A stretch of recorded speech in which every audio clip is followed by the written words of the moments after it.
Eh bien nous voilà prêts pour le départ en direction de Pied-de-Born.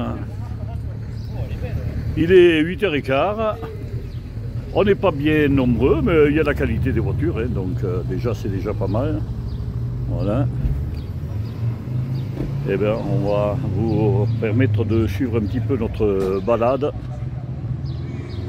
Belle petite promenade, il y en a une encore qui est quelque part par là qui va arriver, qui est juste derrière. Et on va en rejoindre à Châteauneuf. Allez, prochain rendez-vous, Châteauneuf.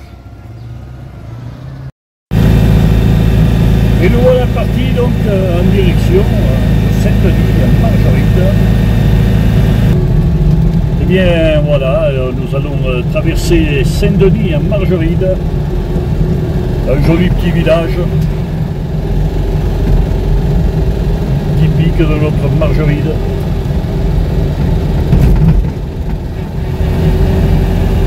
Il y a la route à refaire, pas plus élargie, regarde.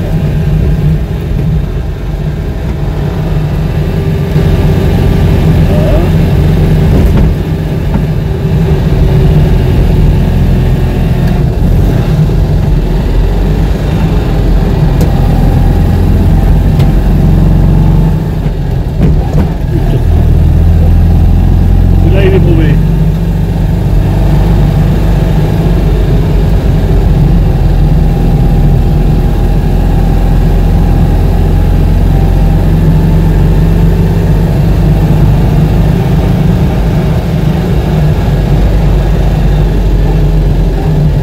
Il n'y a pas grande vie ce matin à Saint-Denis.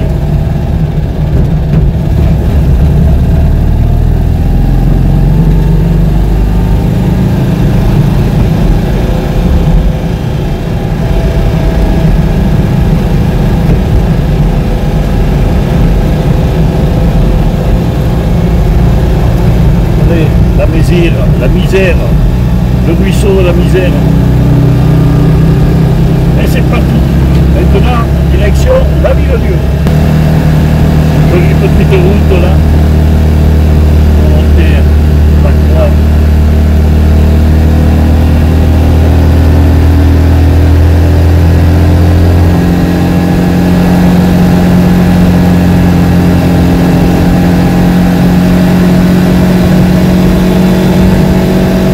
Il y a la Margeride, on n'a pas besoin de soleil pour la rendre belle. Elle est toujours belle quand un temps qui passe.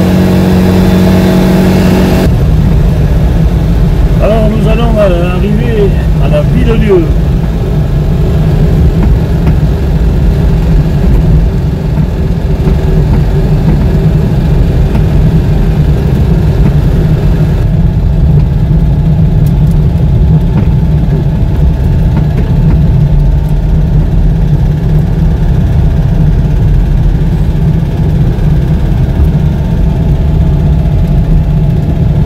Nous allons traverser la Truyère, un des premiers ponts d'ailleurs sur la Truyère.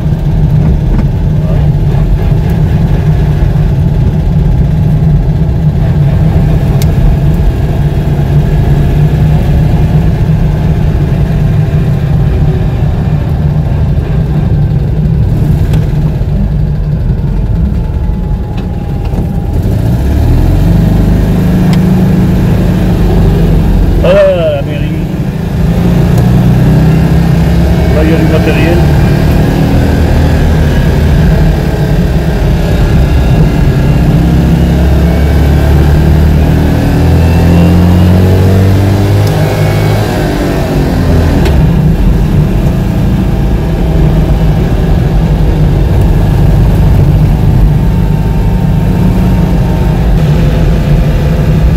Alors nous sommes sur la plaine qui va nous mener au port des Croisseurs, au serpent de la Truyère, le début de la Truyère, la naissance.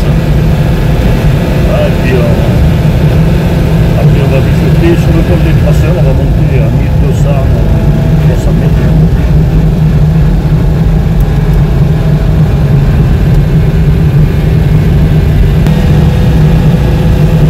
On arrive au croisement du port des Croisseurs. Alors, tout à l'heure je disais le premier pont, non, le premier pont il est là sur la Truyère. On va le passer.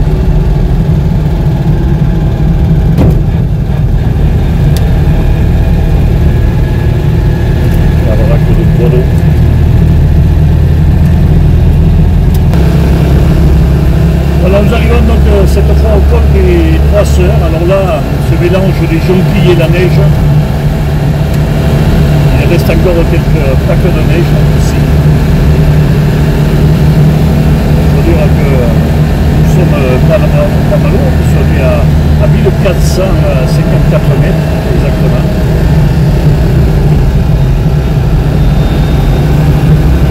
Et on va attaquer la descente vers la baraque de la montre maintenant. Avec quelques vues de notre belle Margeride dans ses points les plus hauts.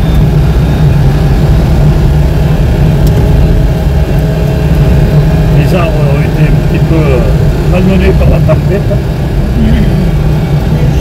Les vents, la neige, le poids de la neige nous a pas mal ébranchés. Et on aperçoit en face les belles montagnes du Velay là-bas.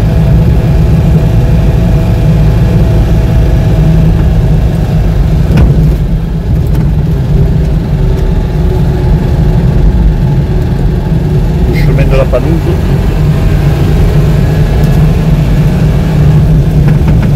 Alors entre bois, entre vallons escarpés, entre montagnes où vont paître les vaches durant tout l'été de nouveau, ici aussi, hein, comme les montagnes que vous voyez en face, ou sur le côté d'ailleurs. C'est ça, la Margeride des hauts plateaux, des hautes montagnes. Alors, nous sommes redescendus de 1400, là on doit être à peu près à 1300. Nous arrivons à la baraque de la Motte et ici c'est le croisement entre le village de Grandrieux et Châteauneuf. Donc là on va prendre la route qui descend pour les gens de Grandrieux, qui descend à Mende, qui les amène à Mende. Voilà.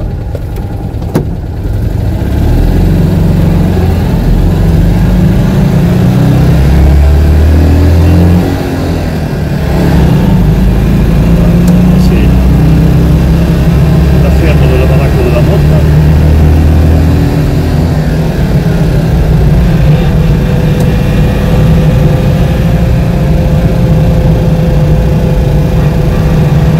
Sauveur de Ginestou, Saint-Jean-la-Feuilleuse, que des noms qui nous font rêver. Alors, les deux chevaux sont derrière nous, puisque nous sommes les premiers aujourd'hui pour ouvrir la route. Donc vous n'en voyez pas beaucoup, hein, on voit juste la boule qui est derrière nous avec sa Charleston. Tout à l'heure vous les verrez, on va filmer de manière à ce qu'on voit tout le monde. On est là, 7 voitures, on n'est pas très très nombreux. Petite balade. Après, je ne fais pas beaucoup comme je vous disais. Il va falloir se mettre un peu au travail comme tous les jeunes.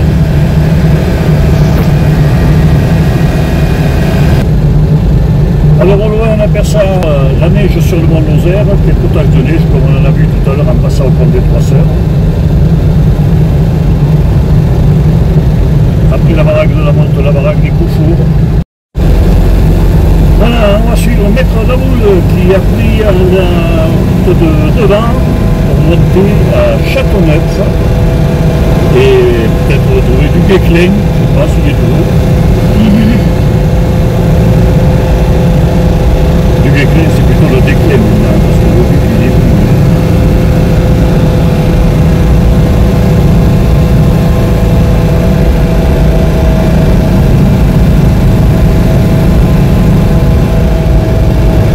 Débordé. Oh, le bel oiseau blanc.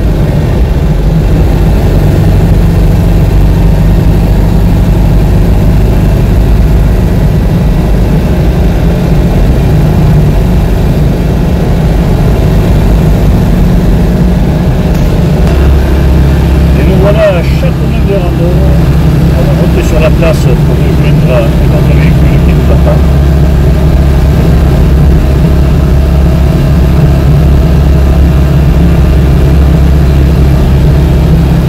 On évitera de boire de l'eau de Châteauneuf, qui a très mauvaise renommée.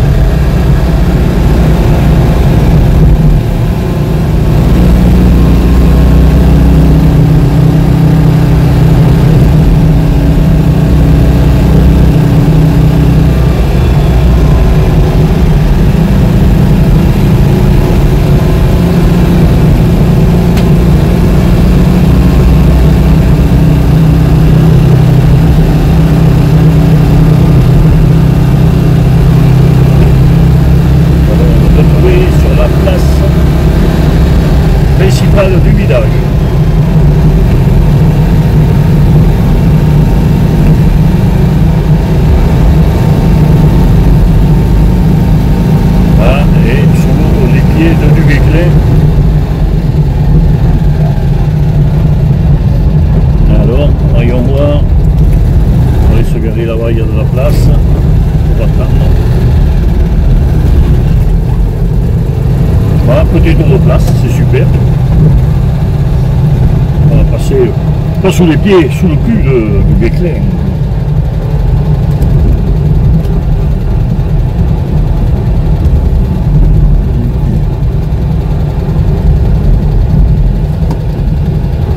Voilà, un petit village bien vivant. On va aller dans le chaud de la boule.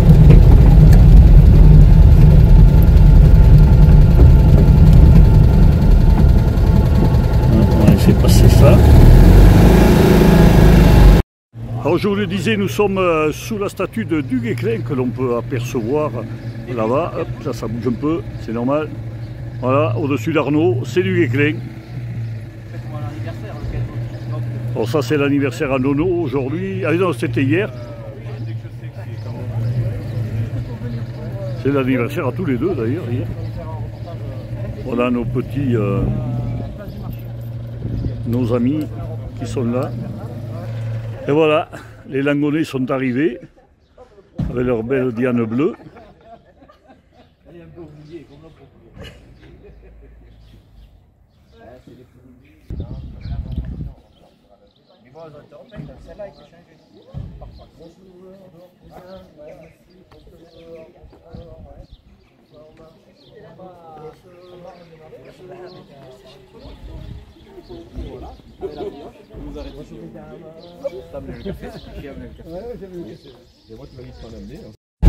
Alors nous sommes repartis pour reprendre la route, donc on va passer par les petits villages que vous ne connaissez pas, et notamment on va couper par Villesoul. Ah ouais, ben c'est comme ça la margarine. Je ne sais pas qui c'est qui donne le nom au village ou qui c'est qui les a donnés, mais là.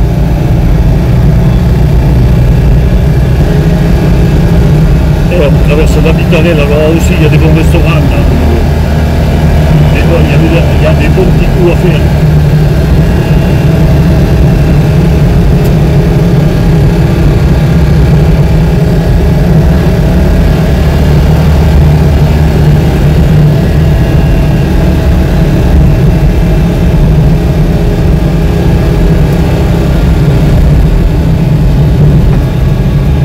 Voilà, vous avez le restaurant, c'est juste en face de l'hôtel de la Poste. C'est super sympa en plus. Voilà, nous sommes au pont de Bréboul, nous allons couper par le village de Villesoul, comme je vous le disais tout à l'heure. Ben, vous verrez qu'il n'a rien de spécial le village. On n'y a jamais vu quelqu'un dessous, mais bon. Voilà. Là, il y avait de bonnes auberges aussi, là, comme d'habitude, couper un peu partout. Ouais, on va prendre donc, on va couper. Il n'y a rien qui arrive en face, c'est bien. S'il y a quelque chose, ça nous arrêtera un peu plus. Voilà. On est content, la liaison RN48 de la Bastide, c'est ouvert. Alors quand il y a des panneaux comme ça veut dire que l'hiver, parfois c'est fermé.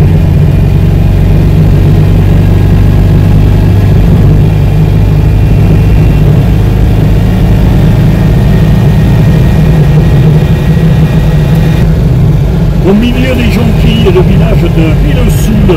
Alors, vous allez voir, un village particulier de notre belle Margeride, où personne ne se fout le plus qu'ailleurs, d'ailleurs. Villesoul, d'abord c'est un village, c'est pas une ville. J'aime bien la traversée de ce village-là. En fait, on coupe tout droit pour rejoindre la route de Montbel, par ce village. On passe de la route de Châteauneuf, donc la route de Mende, la 88, pour rejoindre les plaines de Montbel.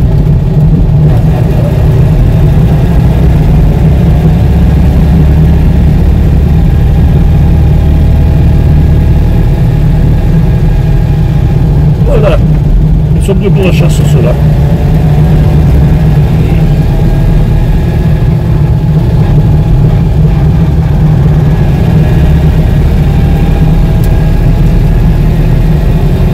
Voilà, encore un petit village de montagne. Là maintenant, le prochain village que vous allez voir, c'est Montbel. Voilà, nous arrivons au village de Montbel, avec ces grandes plaines que nous allons découvrir. C'est dans ces plaines que se fait la séparation de l'eau dans les trois bassins, le bassin du Rhône, la Garonne, donc, et Rhône, la Garonne et la Loire. Voilà, donc c'est ici que se fait la séparation, puisque vous le savez, nous donnons de l'eau dans ces trois bassins, on donne de l'eau pratiquement à toute la France, nous en Lozère, sauf dans la Seine, et bien les trois autres bassins, ça part d'ici, le point, voilà, où les ruisseaux se séparent. Bon, il y a tout un truchement, surtout pour la Loire, avec le barrage de Nossac, mais en fait, nous donnons de l'eau dans le barrage de Nossac. Par le barrage de Nossac. Alors ici, il y a un proverbe qui dit, dans ces grandes plaines, qui dit que Conchir, elle traversa la plaine de Mumbel, au miel campo che Coutel. En fait, ça veut dire que quand il neige, pour traverser les plaines de Mumbel, il vaut mieux une bonne campe qu'un couteau. Vous êtes en sécurité, sauf avec le temps.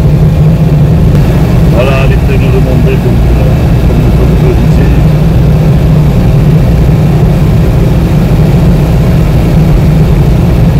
On est en montagne là, on n'est pas à la altitude. Oh, un paquet d'oiseaux blancs là, je sais pas ce que c'est.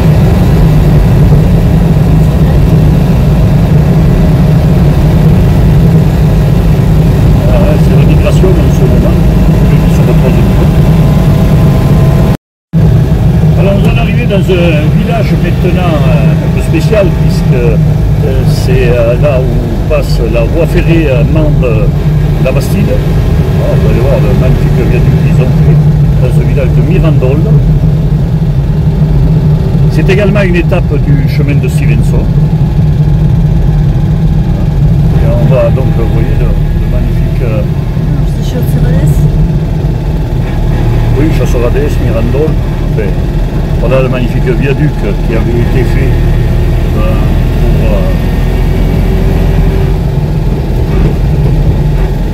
pour le train donc, de la Bastille. Alors là, cette ligne est un peu spéciale également, puisque l'hiver, il y avait tellement de neige qu'il fallait... ils avaient peur, donc c'était souvent bloqué, la ligne. Donc ils avaient fait des petits tunnels, peut-être on en apercevra un sur le bord. Ils avaient fait carrément fabriquer, bâti des tunnels pour arrêter le train aux endroits les plus vantés. C'est ici également lorsque Stevenson a fait son chemin, il s'est arrêté à Chasserades, le village que l'on va passer dans quelques instants. Et à Chasserades, il couchait donc dans un dortoir. Et à cette époque-là, il y avait des ingénieurs et des ouvriers qui parlaient d'une ligne de chemin de fer entre Mende et la Bastide. Donc, elle n'était pas encore construite, ils étaient venus pour tirer les plans donc, de cette ligne. Alors, on va passer sur carrément traverser la voie ferrée. Et je ne sais pas si on va apercevoir le petit tunnel, donc on ne verra pas. Qui est sur la droite là-bas. Et tout au long de la ligne, comme ça, ici sur les hauteurs, ils avaient fait des abris pour éviter que les congères bloquent le train. Ça n'a pas évité que le train fût plusieurs fois bloqué à d'autres endroits.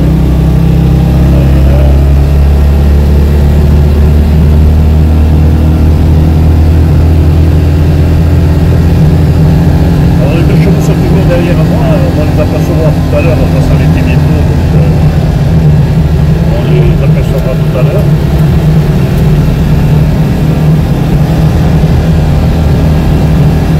On va laisser Chasserades sur notre droite, sur notre gauche, pardon. Voilà, c'est de Stevenson. Alors là-bas on aperçoit un des tunnels, on va passer. Et on va prendre un croisement. Alors là, maintenant, nous allons bientôt quitter la Margeride pour rejoindre le début des Cévennes du Nord. On va passer par un petit village où il y a un barrage et on s'arrêtera à ce barrage tout à l'heure et ça s'appelle Puylaurens. Vous voyez les magnifiques prairies avec les jonquilles. C'est le printemps qui commence. Voilà, là on tourne à droite et on prend la direction de Puylaurens. et on repasse à nouveau sur la voie ferrée. Et on avait continué tout droit, on arrivait à la Bastide, donc le bout de la voie ferrée. Enfin, après, il y avait Man de la Bastide, et puis après on prenait le train qui descendait à Nîmes. Voilà. De Paris-Nîmes. Mais c'était une autre époque. Voilà, alors là on arrive dans un magnifique petit village donc, qui s'appelle Puylaurens, avec la petite cathédrale qu'on voit là, sur la droite. Alors pour moi, c'est ici que s'arrête la Margeride et que commencent les Cévennes. Vous allez voir la différence donc, de végétation et de tout qu'il va y avoir dans quelques instants. On va tourner sur... de toute façon on n'a pas le choix, on est obligé de tourner sur la gauche. Voilà, et on va s'arrêter dans quelques instants. Il va y avoir un petit peu plus bas là. On voit vraiment que la végétation et tout, c'est pareil, c'est vraiment déjà les Cévennes qui commencent. Et presque on verrait des châtaigniers même. Après, dès qu'on arrive au Puylaurens, on fait le barrage. Si on voulait descendre au barrage, ça serait par là. C'est toute une série de barrages, je vous en parlerai tout à l'heure, donc ce sera arrêté. C'est une route qui est magnifique, que j'adore. Et quand on va travailler vers Pévenchères, on passe toujours par là. Vous voyez déjà, quand on regarde la montagne sur la droite, voilà, hein, c'est déjà plus, on n'a pas ça à Margeride. Hein.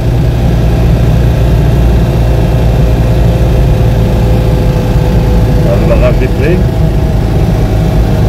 On va voir ça tout à l'heure. On va faire garer les voitures. Le petit kiosque qui permet donc une vue sur le barrage. On va s'arrêter en bas là, le petit parking. Voilà, nous sommes arrêtés donc au barrage de Puylaurens avec le petit parking qui est juste en dessous. Et si on se tourne, ils sont déjà en train de boire le café. Voilà, ils se sont installés dans le belvédère au-dessus de ce magnifique barrage de Puylaurens, donc qui fait partie de quelques barrages en cascade, donc et on verra bien sûr un autre qui est beaucoup plus bas là-bas, qui est à pied de borne tout à l'heure. Alors c'est bien sûr de magnifiques photos qu'on fait chaque fois qu'on passe là, et c'est un endroit vraiment extraordinaire. Et voilà, alors on n'est pas une grande équipe, mais bon, c'est de qualité, c'est déjà pas mal. Voilà, et nous sommes installés dans le belvédère, pardon, je vais y arriver. Alors les fumeurs se sont mis un peu à l'écart. Voilà, et on va descendre tranquillement, rejoindre tout le monde ici. À l'intérieur de ce belvédère, vous avez toute l'histoire des barrages autour de Pévenchères, Puylaurens, etc. Gribouille qui bien sûr est là. Voilà l'explication du barrage de Puylaurens.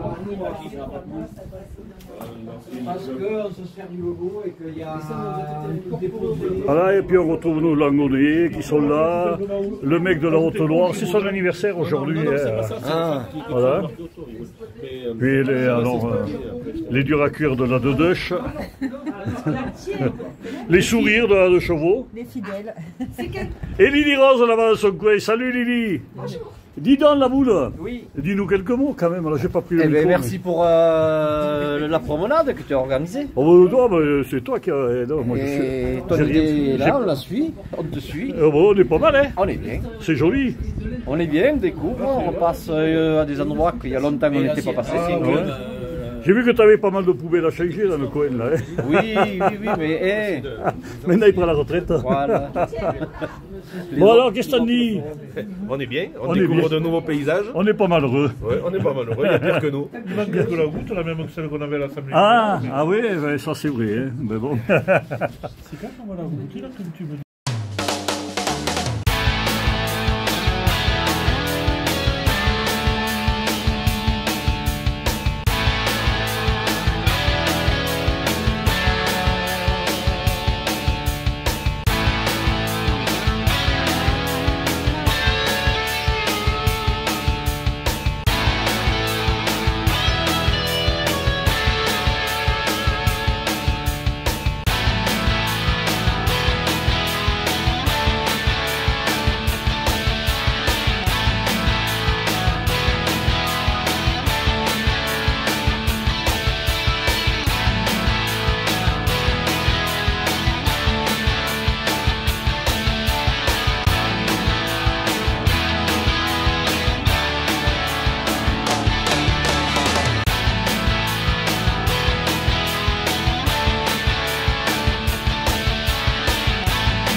Et voilà donc un couple qui vient directement de Villefort, qui vient nous rejoindre avec une belle...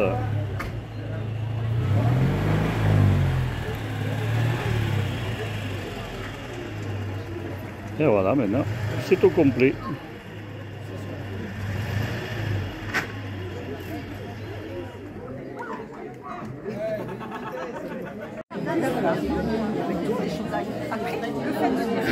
Et voilà, nous sommes au repas donc, qui est préparé par le foyer rural avec les anciens de Pied-de-Borne, beaucoup de connaissances bien entendu qui sont venus nous rejoindre, beaucoup de personnes que je connais et que j'apprécie énormément. Voilà. Alors on est bien, on a fait faire un petit tour de show, pas trop, je n'ai pas trouvé qu'ils étaient bien énervés pour faire de show ce matin, mais c'est normal, il faut le temps qu'ils se réveillent, on verra après le repas. Et nous, notre équipe est là, voilà, à table, ça ils savent faire, de se mettre à table tous, et de boire un bon coup. Je vais vous montrer les visages quand même. Voilà. Alors il paraît qu'on a un bon repas qui se prépare, on va voir ça dans quelques instants. Eh bien ça marque bien. Il publie beaucoup de trucs. C'est joli les assiettes. Allez-y, allez-y. Une serveuse très souriante et sympathique.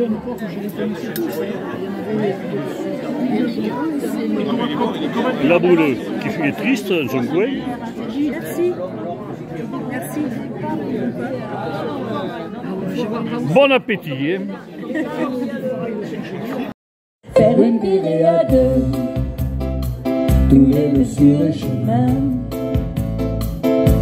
dans ton automobile, tous les deux on toujours est sur un pari.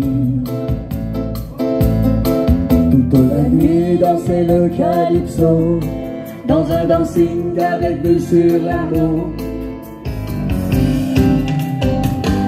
Au milieu de la nuit, en catimini, et balano et la douce vie, on s'en ira toute la vie danser le calypso.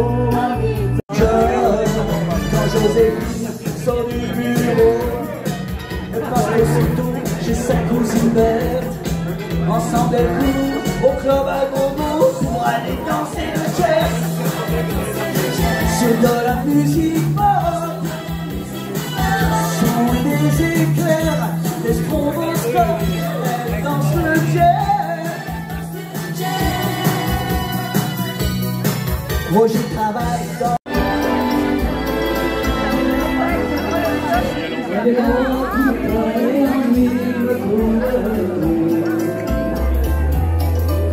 ils arrivent, le ventre à nourrir, le fruit des bateaux.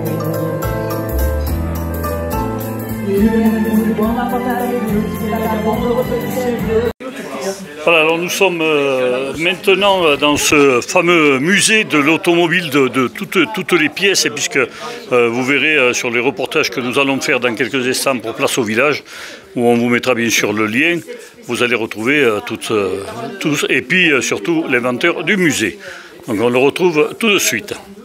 Mesurer sa force, alors là évidemment ça m'a retiré des opérations pendant quelques temps. Je me suis cassé la jambe. Ah oui. Oui, tout ça est en... Celle-là j'ai refait le moteur. Il a été refait au puits. D'accord. Il y a déjà quelques années. Oui, j'imagine. Et alors à côté, là on a une belle Juva. Oui, enfin, c'est pas une Juva. C'est pas la Juva. C'est la dauphinoise qui provient, si vous voulez, de la vente de la Juva. D'accord. Qui a été fabriquée jusqu'en 1939. Alors ils ont greffé un break dessus. Ça a permis d'avoir un petit véhicule mixte après la guerre. Et il y a un moteur dessus de 4 chevaux Renault. Il y a le moteur, c'est pas le moteur de la Juva. D'accord. Le moteur de la Juva, c'était un petit moteur soupape latérale, beaucoup moins puissant que celui de... Et puis il y a les portes qui sont dans le bon sens, et des freins hydrauliques. D'accord. Alors que la Juva 4, c'est les portes suicide. Suicide, oui. Comme voilà, pour le retour d'avant-guerre. Et celle-là, elle est de quelle année? Celle-là, là, oui. 59. 59. C'est la seule d'après-guerre. Hein. Voilà. D'accord. Alors, bien sûr, on ne va pas, peut-être dans le reportage, montrer toutes les voitures, parce qu'il faut donner envie aux gens de venir. Voilà. Et c'est surtout ça. On va sauter rapidement, donc, pour nous. Après, vous expliquerez aux gens, bien entendu. La plus ancienne, c'est la Ford. Là, hein. C'est la Ford, là 1916. La rouge, là-bas. Hein. Voilà, ils en ont fait un peu plus de 15 millions de ces voitures. 15 millions de voitures comme ça, ils ont fait avec quand même. De 1910 à 1926. Oui. Ouais, elle est belle, en plus habillée en bois derrière. C'est des roues avec des rayons en bois. Hein. Ouais. Ah oui, d'accord. Ouais. Puis c'est une conduite très particulière. Ça faisait combien de chevaux, ça? C'était pas très puissant. Les chevaux fiscaux, ça donnait pour 14 chevaux, mais il y a une grosse cylindrée, parce que c'est des moteurs qui donnent de la puissance à bas régime. Mais il n'y a que 2 vitesses avant. Alors si vous attaquez une bonne côte, vous montez, vous ramez un moment. Hein. Et surtout qu'ici, il n'y a que des côtes. Et même après les côtes, c'est rare qu'on... Eh bien voilà, nous allons nous quitter. Hein. Nous allons nous quitter dans cette descente donc, de Châteauneuf de Randon. Voilà. Et vous apercevez en face de nous la Margeride qui va nous accueillir dans quelques instants. Et on vous souhaite une bonne soirée, il n'y a plus de pile au téléphone, donc ça va nous permettre d'écouter et d'arrêter d'ailleurs ce petit reportage. Merci à tous, salut, j'espère que ma autre promenade vous a plu, et à la prochaine. Ah ben je sais pas, vous verrez bien.